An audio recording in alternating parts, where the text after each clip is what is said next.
New York times के front page पे आने के लिए दुनिया के सभी देशों के प्रधानमंत्री, राष्ट्रपति मतलब बेचैन रहते हैं कि हमारा नाम, हमारी फोटो आनी चाहिए। वहां पे मनीष सिसोदिया जी की फोटो छपी है आज कल के न्यूयॉर्क टाइम्स के अंदर। इस खबर का मतलब ये है कि मनीष सिसोदिया को भारत, दिल्ली का नहीं, देश का नहीं, दुनिया का सबसे अच्छा शिक्षा मंत्री घोषित किया गया। एक तरह से मनीष सिसोदिया जी दुनिया के सबसे अच्छे शिक्षा मंत्री हैं। ये बहुत बहुत गर्व की बात है। न जाने कितने सालों के बाद, मुझे तो पुराना कोई याद नहीं आ रहा कि न्यूयॉर्क टाइम्स के फ्रंट पेज के ऊपर भारत के बारे में कोई इतनी बड़ी पॉजिटिव स्टोरी छपी हो। कुछ नेगेटिव स्टोरीज तो देखी है मैंने। साल 2 साल पहले छपा था कि कोरोना में सबसे ज़्यादा मौतें हो गई भारत में, और कई सारी देखी, लेकिन पॉजिटिव इतनी बड़ी स्टोरी बड़ी बात है।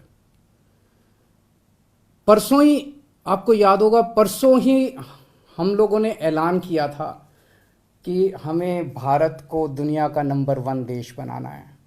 130 करोड़ लोगों को जोड़ना है, 130 करोड़ लोगों का अलायंस बनाना है। अब भारत रुकेगा नहीं, अब भारत थमेगा नहीं। हम सब लोगों को मिलकर भारत को दुनिया का नंबर 1 देश बनाना है। परसों ही हम लोगों ने ऐलान किया था और कल ये खबर छप गई। बहुत बड़ी बात है। एक तरह से कुदरत हमारा साथ दे रही है, भगवान हमारा साथ दे रहा है।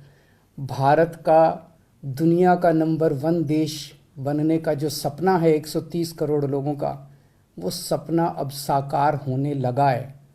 समय लगेगा, मेहनत लगेगी, खूब मेहनत करनी पड़ेगी, पर अच्छी चीज़ ये है कि ब्रह्मांड की सारी शक्तियाँ हम सब लोगों की, भारत के लोगों की मदद कर रही है। बहुत बड़ी बात हो रही है। भारत 75 साल पहले आज़ाद हुआ। लोग पूछ रहे हैं कि इन 75 सालों में कई छोटे छोटे देश हमारे बाद आज़ाद हुए, वो हमसे आगे बढ़ गए, दूसरे देश हमसे आगे बढ़ गए, भारत पीछे क्यों रह गया? जबकि भारत के लोग इतने इंटेलिजेंट हैं, भारत पीछे क्यों रह गया? पूरे भारत के लोग जानना चाहते हैं, भारत के लोग पूछ रहे हैं। अगर हम लोगों ने इन्हीं पार्टियों और इन्हीं नेताओं के भरोसे देश को छोड़ दिया तो अगले 75 साल भी देश आगे नहीं बढ़ेगा। अगले 75 साल भी यूं ही बीत जाएंगे, भारत पीछे रह जाएगा। 130 करोड़ लोगों को साथ आना पड़ेगा। अड़चनें भी बहुत आएंगी, आसान काम नहीं है। बहुत तंग करेंगे, बहुत अड़चनें आएंगी, बहुत तरह की दुविधा पैदा करेंगे। आज मनीष सिसोदिया को दुनिया का सबसे अच्छा शिक्षा मंत्री घोषित किया गया, लेकिन उसके घर सीबीआई पहुंच के रेड मारने के लिए। तो अड़चनें बहुत आएंगी। पिछले 7 साल में भी कोई आसान काम नहीं था न्यूयॉर्क टाइम्स के फ्रंट पेज पे आना और दिल्ली के अंदर शिक्षा क्रांति करना। पिछले 7 साल में भी मनीष जी के ऊपर न जाने कितनी बार रेड हुई है। ये पहली रेड नहीं है, पहले भी कई बार रेड कर चुके, कई झूठे केस कर चुके मनीष जी के ऊपर, मेरे ऊपर कई बार रेड कर चुके, सतिंदर जैन पे, कैलाश गहलोत पे, हमारे कितने लोगों पे ये लोग रेड कर चुके। कुछ नहीं मिला, अभी भी कुछ नहीं मिलेगा। तो सीबीआई अपना काम कर रही है, उसे घबराने की जरूरत नहीं है। सीबीआई को हम अपना काम करने दें। उनको ऊपर से आदेश हैं कि भाई इनको तंग करना है, ऊपर से आदेश हैं, अड़चनें अड़ाओ। अड़चनें आएंगी, काम नहीं रुकेगा। अड़चनों से काम किसी भी हालत में रुकने देना नहीं है। अब एक ही अपना मकसद है, इनके भरोसे अगर देश छोड़ दिया तो ये लोग भारत को कभी आगे नहीं आने देंगे, हमेशा टांग खींचेंगे। अब 130 करोड़ लोगों को मिलके भारत को आगे ले जाना है। आज मैं एक नंबर जारी कर रहा हूं, मिस्ड कॉल नंबर 951001001000। मैं दोबारा बोल दूं, 951001001000 मिस्ड कॉल नंबर है। जो लोग इस मिशन में जुड़ना चाहते हैं, जो लोग भारत को दुनिया का नंबर 1 देश देखना चाहते हैं, जो लोग भारत को सबसे शक्तिशाली बनते हुए देखना चाहते हैं, जो लोग भारत को सर्वश्रेष्ठ राष्ट्र देखना चाहते हैं, इस मिशन में जुड़ो।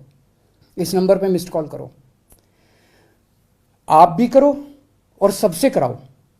और सारे मीडिया वालों से भी मेरी विनती है, इस नंबर का खूब प्रचार करो। ये देश आपका भी है, ये देश हमारा सबका है। इस नंबर का खूब प्रचार करो। हमें 130 करोड़ लोगों को इस मिशन के साथ जोड़ना है। आप चाहते हो ना कि न्यूयॉर्क टाइम्स के फ्रंट पेज पे रोज भारत की खबर, अच्छी खबर छपनी चाहिए। और न्यूयॉर्क टाइम्स क्यों, आप चाहते हो ना कि फ्रांस के, लंदन के, जापान के, नॉर्वे के, स्वीडन के, हर देश के फ्रंट पेज के ऊपर भारत छाया होना चाहिए। तो हम 130 करोड़ भारतीयों को एक साथ आना पड़ेगा। अपने अपने फ़ोन उठाओ, मैं फिर से नंबर कर रहा हूँ 9510001000 9510001000। इस नंबर पे मिस्ड कॉल करो, इस मिशन के साथ जुड़ो। अड़चने फिर से मैं कह रहा हूँ बहुत आएंगी, बहुत बीच बीच में ऑब्स्टेकल्स आएंगे, लेकिन अब भारत रुकेगा नहीं, अब भारत थमेगा नहीं। बहुत बहुत शुक्रिया। मैं पिछले 5 साल से कह रहा हूं, सत्येंद्र जैन, मनीष सिसोदिया और अरविंद केजरीवाल, ये तीनों भ्रष्टाचार में जेल में जाएंगे। 2 विकेट गिर चुके हैं और तीसरा चोर भी बहुत जल्दी पकड़ा जाएगा। दिल्ली के इतिहास की अब तक की सबसे भ्रष्ट सरकार केजरीवाल सरकार है। दिल्ली की जनता इनके करप्शन से लड़ रही है और अब ये लड़ाई अपने आखिरी चरण में है। केजरीवाल अगर अपने आंदोलन की नैतिकता की बातों को याद करें तो मंत्री पर भ्रष्टाचार का आरोप लगते ही इस्तीफा, ये बातें आंदोलन के मन से कही जाती थी। अब एक मंत्री गिरफ्तार है, चार्जशीट हो चुकी है, एक के ऊपर घोटाले की जांच चल रही है, सीबीआई घर के अंदर खड़ी है, लेकिन मंत्रियों को कुर्सी पर बैठाकर रखा गया है।